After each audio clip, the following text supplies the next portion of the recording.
जय जिजाऊ, जय शिवराय, जय शंभूराजे. गड किल्ले संवर्धन प्रतिष्ठान महाराष्ट्र राज्य सादर करीत आहोत शिवसाम्राज्याचे दिनविशेष. 18 एप्रिल इसवी सन 1660. आमिर उल उमराव नवाब बहादूर मिर्झा अबू तालिब उर्फ शाहिस्ता खान, नात्याने औरंगजेबाचा मामा. 28 जानेवारी 1660 या दिवशी खान औरंगाबादहून आपल्या सैन्यानिशी दख्खनीत निघाला. मजल दरमजल करीत खान नगरला 11 फेब्रुवारी 1660 या दिवशी आला. 25 फेब्रुवारीला त्याने नगर सोडले.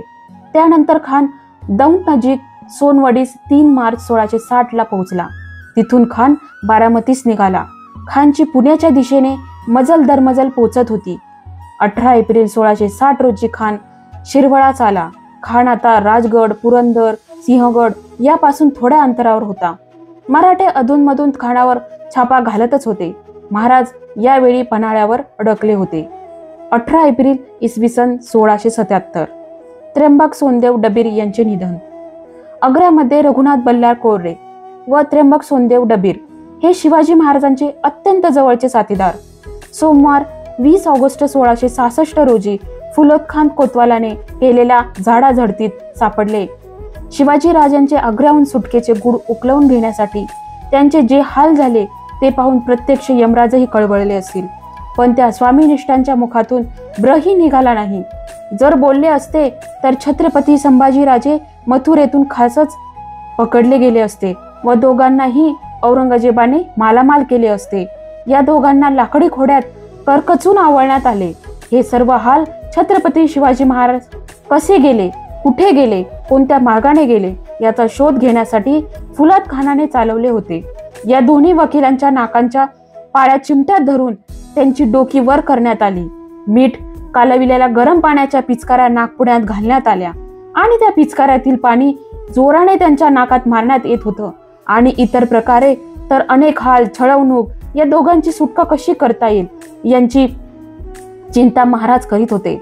महाराजांनी आग्र्यात कैदेत अडकलेल्या डबीर आणि कोर्टे या आपल्या 2 वकिलांच्या सुटकेसाठी औरंगजेबास एक पत्र लिहिले आहे. त्याची मराठी भाषेतील तर्जुमा सापडला आहे. संपूर्ण पत्रच वाचण्यासारखे आहे.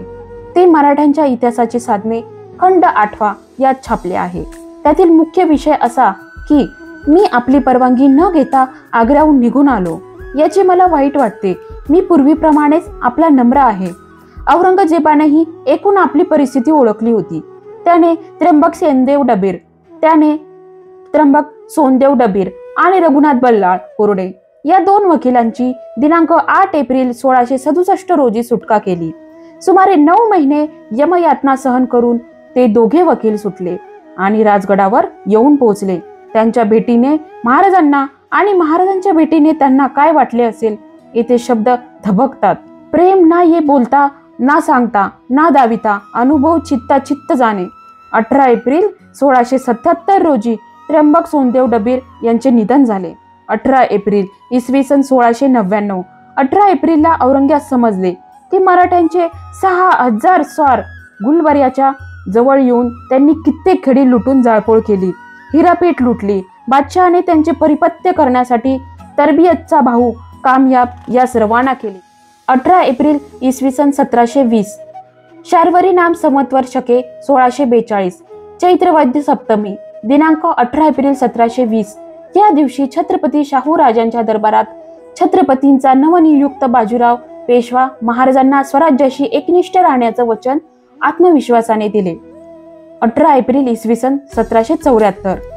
वैशाख शुद्ध 7 शके 1796 जयनाम संवत्सरी बुधवारी म्हणजेच दिनांक 18 एप्रिल सन 1774 रोजी गंगाबाईच्या पोटी पुरंदरगडावर सवाई माधवरावांचा जन्म झाला आणि अवघ्या 40 दिवसातच त्यांना पेशवाईची वस्त्रे मिळाली.